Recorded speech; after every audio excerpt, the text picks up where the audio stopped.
People who are in recovery deserve a great deal of respect. This is a very difficult thing for people to go through, and as we all know, drugs and alcohol in our society right now is rampant, and people who are recovering are champions in our community, and they should also be respected as so. So with no further ado, I'd like to call Ms. Gallegos up here, and I'll read the proclamation. I forgot my glasses, so bear with me.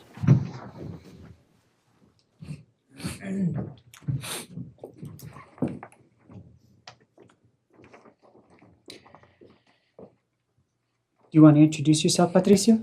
Patricia Gallegos. I am employed with Rio Grande Adult Treatment Program, and we're rolling out September Recovery Month here in Las Vegas. Thank you. Recognizing National Recovery Month. Sorry. September is National Recovery Month, with behavioral health being an essential part of one's overall health and wellness. And prevention of mental health substance use disorder works. Treatment is effective and recovery is possible. And whereas preventing and overcoming mental and substance use disorders is essential to achieving healthy lifestyles, both physically and emotionally. Whereas we must encourage relatives, friends, and people with mental or substance abuse disorders to implement preventive measures, recognize the signs of a problem, and guide those in need of appropriate treatment and recovery to support services. And whereas to help more people achieve and sustain recovery, the City of Las Vegas invites all residents of Las Vegas to participate in the National Recovery Month.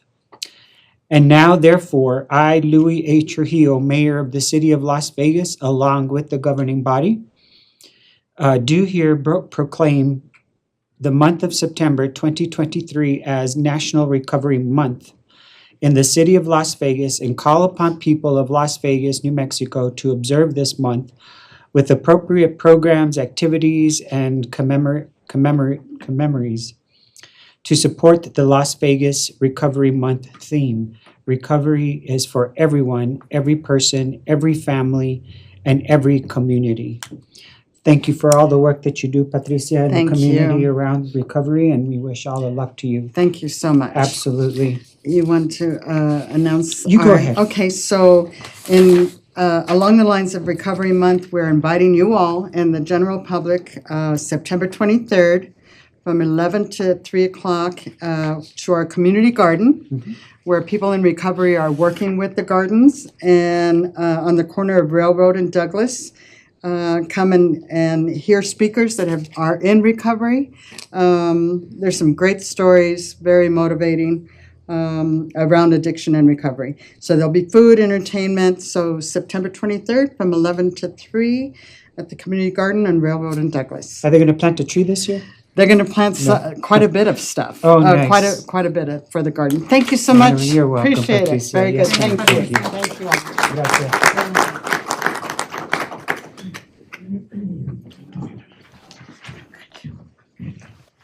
Next order of business, please. Mr. Mayor, next we have our city manager's report. Mr. Maestas? Mr. Maestas? Good evening, Mayor and Council.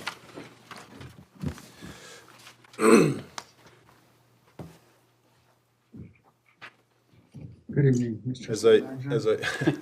As I do every month, I'd like to introduce our new city employees and welcome to the City of Las Vegas family, starting off with Marisol Hurst as an animal care technician, Joshua Silva as a general accountant, Leon Trujillo as our comp operations and comp technician, which is actually with us here this evening, Philip Valdez as a Packer driver 1, Donna Vigil, general accountant, Lisa Jacobson, animal care technician as well, Mr. Carlos Pino, maintenance worker 1 in the Parks Division, Teresa Higuera as our, I'm sorry?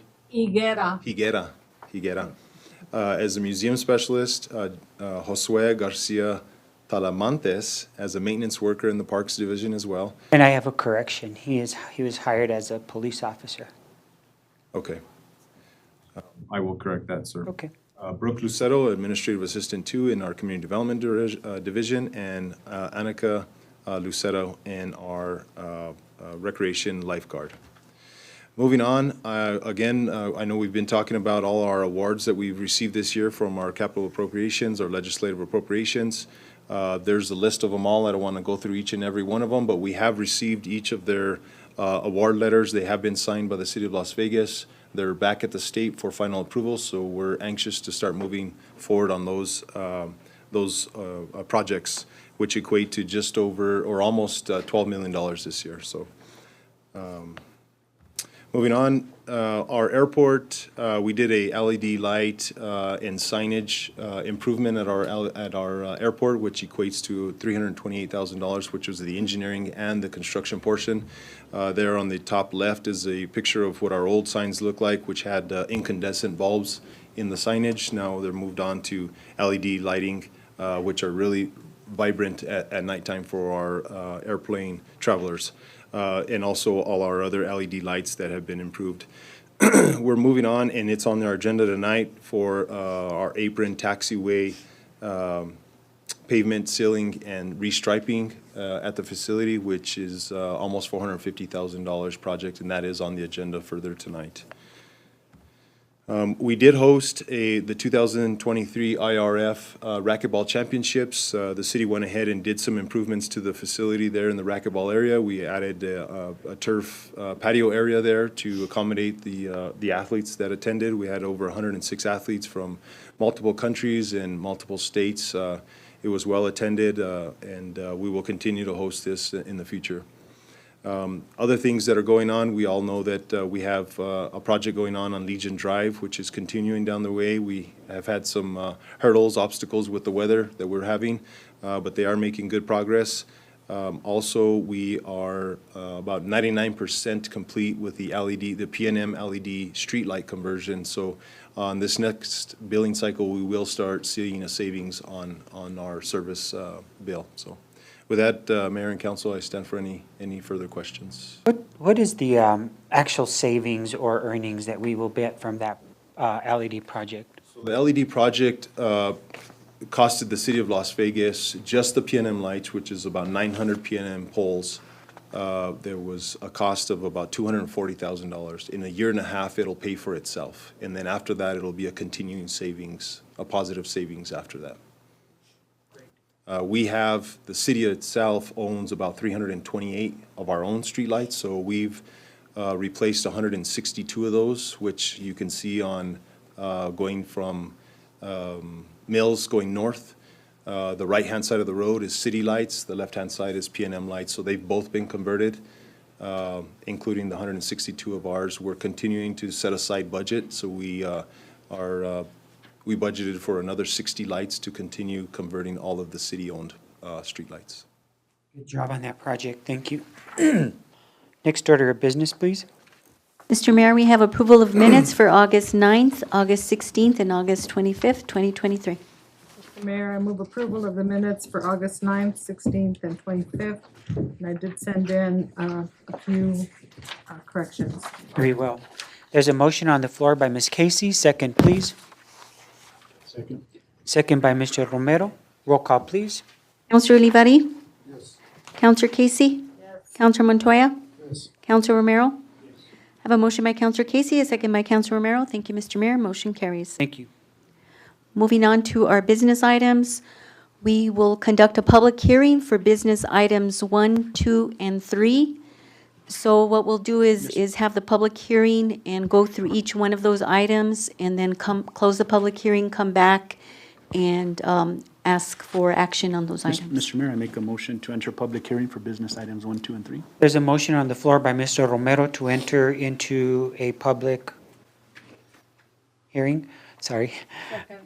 Second by Ms. Casey. Roll call, please. Counselor Montoya?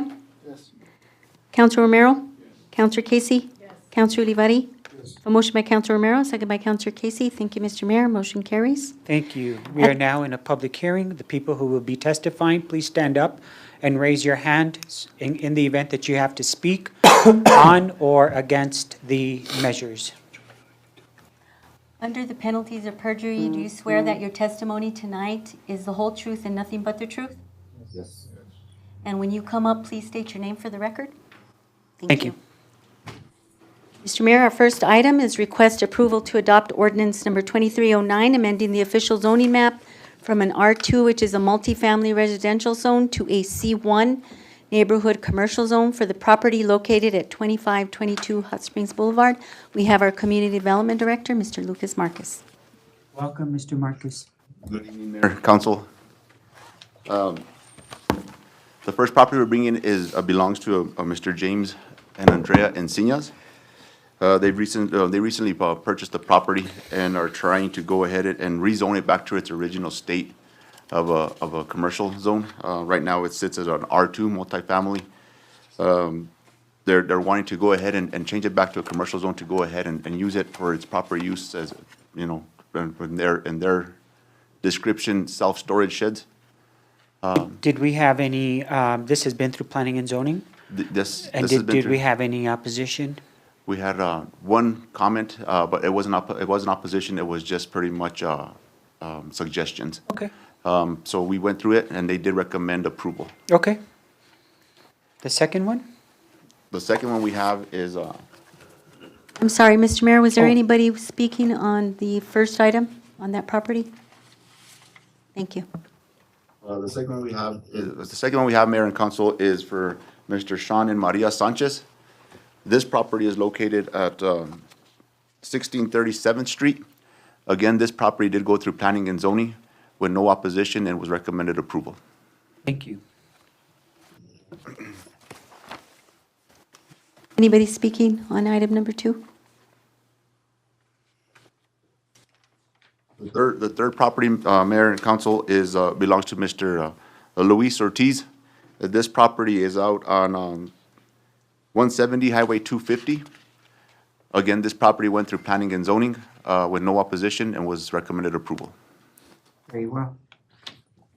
Anybody speaking on that item? Thank you. I'll entertain a motion to go back into regular Mr. Mayor, I session. make a motion to return to regular session. There's a motion on the floor by Mr. Romero. Second, please.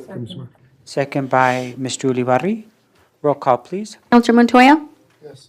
Counselor Casey? Yes. Counselor Olivari? Yes. Counselor Romero? Have a motion by Counselor Romero, a second by Counselor Olivari. Thank you, Mr. Mayor. Motion carries. Thank you.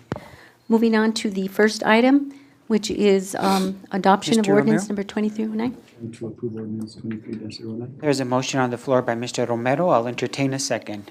Second. Second by Ms. Casey. Roll call, please. Counselor Montoya? Yes. Counselor Romero? Yes. Counselor Casey? Yes. Counselor Olivari? I have a motion by Counselor Romero, a second by Counselor Casey. Thank you, Mr. Mayor. Motion carries. Thank you. Mr. Mayor, I make a motion to approve ordinance 23-10. There's a motion on the floor to, for approval of ordinance 23-10 by Mr. Romero. Second. Second by Mr. Ulibarri. Roll call. Counselor Casey? Yes. Counselor Olivari? Yes. Counselor Montoya? Yes. Counselor Romero? I have a motion by Counselor Romero, a second by Counselor Olivari. Thank you, Mr. Mayor. Motion carries. Thank you. Mr. Mayor, I make a motion to adopt ordinance 23-11. There's a motion on the floor to adopt ordinance 23-11 by Mr. Romero. Second, please. Second by Ms. Casey. Roll call, please. Counselor Olivari? Yes. Counselor Romero? Yes. Counselor Casey? Yes. Counselor Montoya? Yes. I have a motion by Counselor Romero, a second by Counselor Casey. Thank you, Mr. Mayor. Motion carries. Thank you. Thank you, everybody. Thank you for your patience, too. We appreciate, I know it's been a long time, and we're finally getting going, and Mr. Lucas here is going to help us save the day, so thank you. Next item on the agenda is item number 4, request approval to publish ordinance 23-08, repealing and replacing ordinance number 21-18, Article 13 on cannabis zoning. Mr. Marcus. Mr. Mayor, Mr. Romero? this is only for publish, so I'd make a motion to approval of publish ordinance 23-08. There's a motion on the floor to publish the ordinance. I have a question, though. So this has to do with the 500-foot, right? The 500 feet from one cannabis business to another? On this particular one, no, sir, we didn't include it on there. Okay. But we'll entertain whatever the mayor and council would like to speak about. Is it proper right now to recommend that we remove that 500-foot portion of that ordinance while we're approving this for posting? I'll go ahead and deflect that. I'll go ahead and deflect that question, Mayor and Council, over to our Assistant City Attorney, Mr. Dunlap. Okay, Mr. Mayor, Council, as I was directed, and we were talking about, my mission was to draft an ordinance that would reflect the desire to impose those types of distance restrictions. That's what's in this ordinance. If you choose to adopt something different to go to publication, that's clearly now is the time. If you want to do that, you want to drop off those distance requirements, those separation requirements. There's some other stuff in this ordinance that I put in there to kind of beef up your ordinance, and that is some definitions and some penalties that were more specific to the ordinance. So that portion is something addition as well. So, whichever way you choose to go is really up to you. yep. I think it was said in there, I don't think even the state has regulations as to the distance between one business to the other. In fact, some communities have zoned all of them together and in one area, but I would like to see the 500-foot requirement be taken off the ordinance. There's, Mayor, Council, yeah, I mean, the state, when they adopted the cannabis regulation ordinance, they adopted an ordinance that was, in my mind, very inconsistent at times and cryptic at times. And basically what they said is they gave municipalities the right to impose reasonable time, place, and manner restrictions on the operation of cannabis businesses. So taking that definition at its broadest terms, I think it would support putting such restrictions on if you chose to do so. It would also support not having those restrictions should you choose not to have those. very well. Mr. Mayor. Mr. Mutua? So my understanding was that there is state law that prohibits businesses within 500 feet of each other for sale purposes.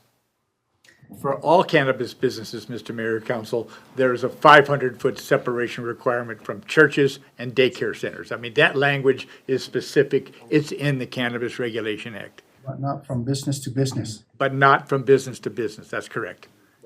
And it may be 300. I'd have to look that up. It may be 300. But that's the only specific restriction in the state statute.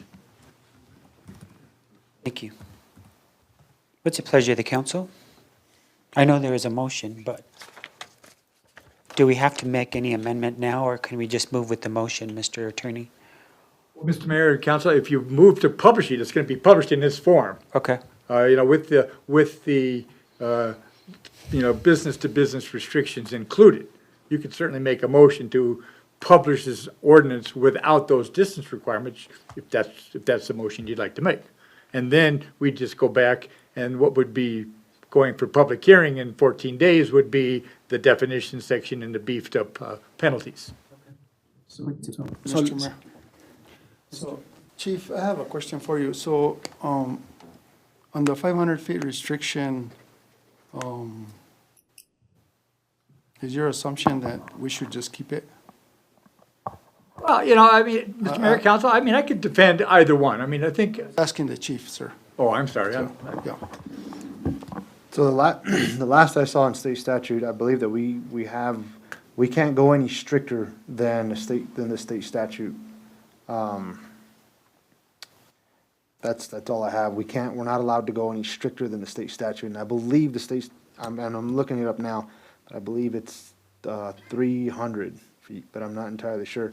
I do know that's that only for a church and school. it is for the It schools. doesn't stipulate any other business. It doesn't say between businesses, the distance between businesses, but it does specifically say schools, and there's other, like waters, the rivers and riverways or something like that, but it doesn't say specifically to the businesses.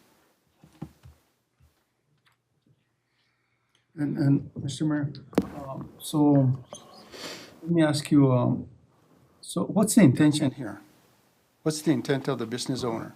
For sales or for storage or, because they're already existing. So And- forgive, And they're not selling cannabis, but they're selling products. so forgive me if I feel like if you feel like I'm jumping in, Mr. Montoya, but this is the difference here. So the cannabis businesses in town sell cannabis to anybody who walks in, to any customer. The business that we're talking about here will only sell to vendors. They're not selling to the general public. Am I correct? Yes, you're correct. So that's the difference, and that's why there's a difference between the types of businesses that are occurring. So one of them, they won't welcome the entire public to come in and purchase. They only will do business with people, exactly. The other cannabis, Yes. cannabis places from wherever. Yep. Yes, sir. That's exactly it. They're basically kind of like an Amazon. They get orders placed to them, and they deliver the packages out to where they gotta be. And the way the law reads now is you can't have a cannabis place that's selling product Yeah. Well, the way, within 500 feet of this business. yes, the way it was originally written was that they encapsulated every business with the word entity. So we went ahead and added definitions to that part, so we could go ahead and distinguish what a commercial business is compared to a manufacturing plant would be, which is the business we're talking about, is gonna be completely manufacturing, just pretty much getting the oils and receiving requests or orders, and they'll be able to distribute. So they won't be selling products like they are now. You and I would not be able to go in there and purchase anything, neither would the retail stores be able to go in there and purchase anything. They're just gonna be sending out. So right now, the way the statute reads, cannabis advertisements are also prohibited on billboards or other public media within 300 feet of a school, daycare, or church, and it doesn't specify any distance between business to business. Just as churches and schools. It didn't exclude anything else. So I'm sorry, I sort of convoluted your your motion, Mr. Romero. No, I still have the motion. I just had a question. You know, this whole thing of the whole 500 distance is something that maybe we need to look into, but, you know, we don't want to delay this, you know, currently as it is. I mean, it would be good to kind of see what other communities are doing. So, I mean, this is always, we could always bring it up if that's the case, right? Mr. Mayor, Council, I can tell you that I'm not aware of any community who is doing this. Right. I'm not aware of a single community. I've written half a dozen cannabis ordinances throughout the state. Not a single one of them is doing these business-to-business separations. Now, again, that's not saying we can't make an argument to support it, but nobody's doing it. They're only enforcing the 300 feet cannabis to school and cannabis to church, or cannabis to school and cannabis to daycare. It's not even churches, it's just schools and daycares in the statute. Very well. So I'm sorry, do you want to continue with your motion? You're okay with it? There's a motion on the floor by Mr. Romero and a second by Ms. Casey. Roll call, please. Counselor Olivari? Yes. Counselor Montoya? Yes. Counselor Casey? Yes. Counselor Romero? Yes. I have a motion by Counselor Romero, a second by Counselor Casey. Thank you, Mr. Mayor. And Mr. Motion Mayor, I carries. just, you know, want to, in all transparency and everything, I just want to acknowledge that I am third distant cousin to Mr. Romero, and there's no financial interest in my part. Very well. Thank you. Mr. Mayor. Mr. Montoya? I would also like to make a comment here. Mr. Romero, I know I went through there all week long this last week and up and down Grand Avenue and Sixth Street, and we have Chinese elm on the sidewalk covering impeaching on the sidewalk, and also 5-foot Chinese elm all along the frontage of that property. So we do have an ordinance that anything beyond 6 inches needs to be taken care of. So we appreciate if you can give us a hand. Thank you. Also, I'd like to acknowledge Mr. Romero. I served on city council with Mr. Romero 20-some years ago, and we're still alive. And so he served his community very well. Thank you for being here. And also Mr. Cerda. Oh, and Mr. Montoya served with him as well. Good job. Thank you. Next order of business, please. Item number 5, request approval to use lodgers tax funds to be a sponsor of the 2023 Albuquerque International Balloon Fiesta. Funds will be used to cover expenses required to be a sponsor of the 2023 Balloon Fiesta. Thank you. What's the pleasure of the council? I make a motion to approve lodgers tax funds as sponsor of 2023 Balloon Fiesta. Thank you. There's a motion on the floor by Mr. Romero, second by Mr. Montoya. Roll call, please. Counselor Casey? There's a discussion. All of the language on the information that was in our packet regarding the timelines, did they just let us go beyond those timelines since we're already like a month late with a lot of these things? Mayor, Council, Councilor, what happened was we had gotten in touch with Stephanie Pendergrass, the Director of the Marketing. She had given us a little bit of leeway on the time. We took the subject to lodgers tax and got approval for the money. When we called for a special session, we were unable to get a quorum. So I had to move forward and with the project so we wouldn't lose our spot. And I went ahead and paid it out of community development funds. But prior to that, I did speak with our finance director at that time, Tasha Martinez, to see if we could recoup our money at this next meeting. And it's by all means, yes, she said. So I just wanted to clarify that. And will we be able to have all of the items that we have to have for advertising purposes during the Balloon Fiesta? Councilor, as of this morning, we spoke with the vendors that are putting our items together. We should have it by the first week of October. Nothing will be past the sixth day of October. So we should have them here in time. Mr. Mayor. Mr. Montoya? So, Thank you, Ms. Casey. my question is, what would have happened if we would have said no today? Well, Mayor, Council, the community development would have had to have funded it. So what's the point of bringing it here then? I wanted my money back. No. I get it. I'm sorry you walked. Yes, sir. Yes, sir. I get it the first thing. Yeah. Lodgers tax. Yes, sir. Thank you. Thank you. There's a motion and a second. Roll call, please. Counselor Olivari?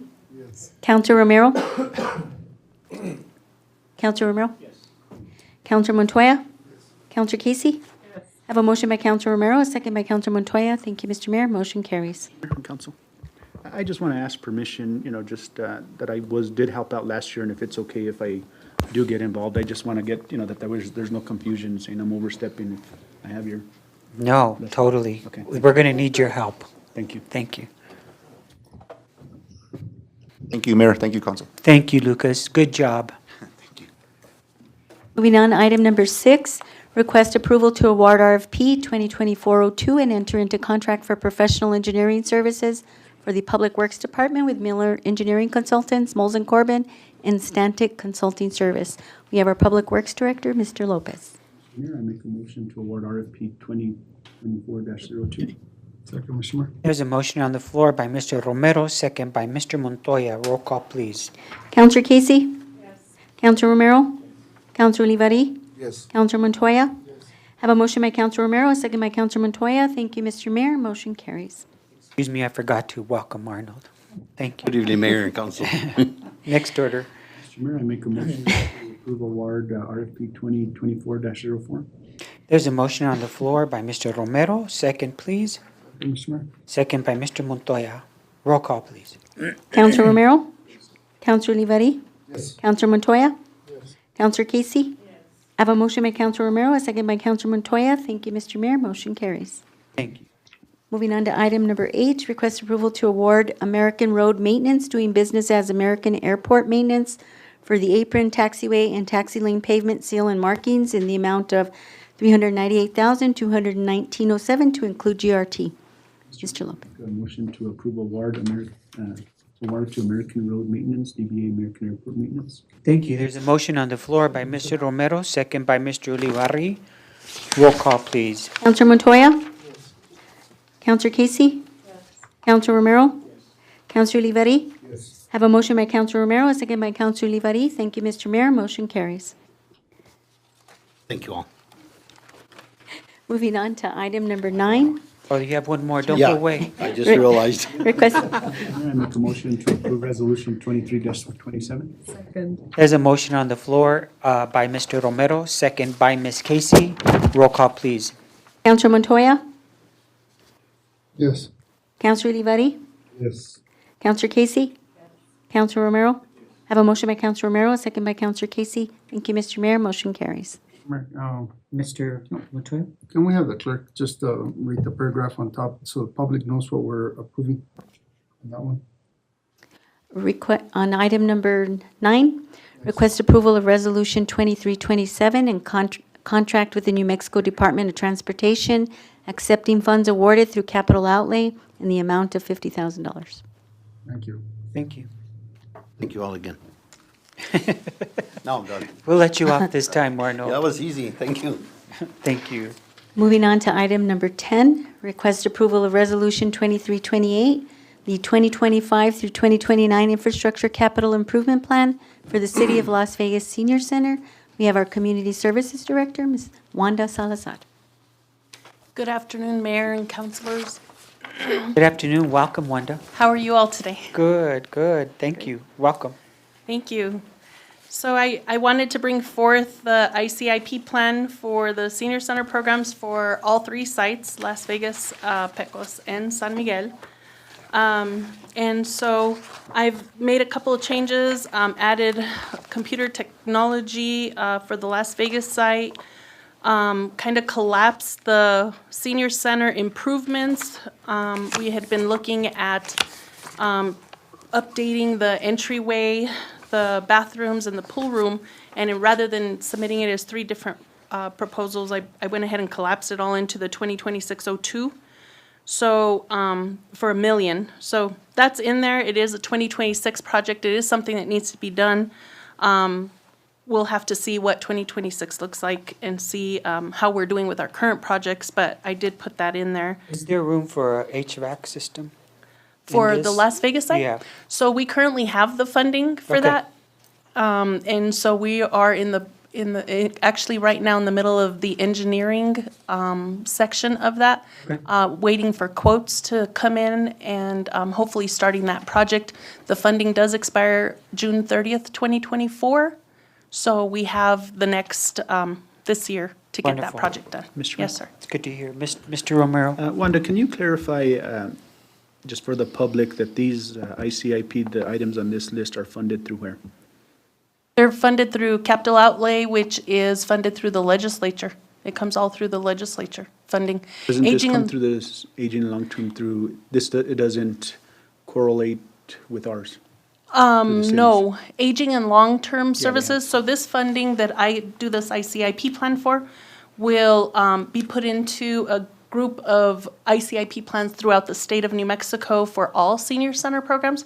And then aging and long-term services then takes those and takes priorities and those that are complete, et cetera, and, and will move forward with the ones that they think are doable and make sense. They'll contact us, discuss things with us, but it's all funded really through a capital outlay that is approved through the legislature through aging and long-term And services. that's what I was wanting to clarify, just, so there's not confusion, because we have our, at the city, we have our ICIP, and I know, sometimes there's a confusion between the two, so I just. Yes, sir. Thank you for clarifying that. Yeah, this ICIP is specific for senior center programs and does not intermingle with the city. So with that, the Mr. Mayor, I make ICIP. approval of resolution 23-28. There's a motion on the floor by Mr. Romero, second by Mr. Olivari. Discussion? So, this resolution goes to the county and to Pecos also? So this ICIP covers all 3 senior center programs that are all under the umbrella of the city, which is the Pecos Senior Center, San Miguel Senior Center, and the Las Vegas site, all 3. But they don't have to go before the governing bodies, those governing bodies. No, sir, because we are the fiscal agent. Okay, Yes, sir. thank you. Yes, sir. There's a motion and a second. Roll call, please. Counselor Montoya? Yes. Counselor Casey? Yes. Counselor Olivari? Yes. Counselor Romero?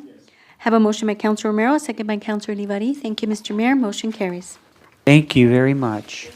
Thank you, Wanda. Appreciate it. And that leads us to the end of the meeting. I'll entertain a motion to adjourn. So move, Mr. Mayor. There's a motion to adjourn by Miss Perea. What's your name? Miss Perea Casey. Second, please. Second? Second by Mr. Libarri. All in favor? Meeting adjourned.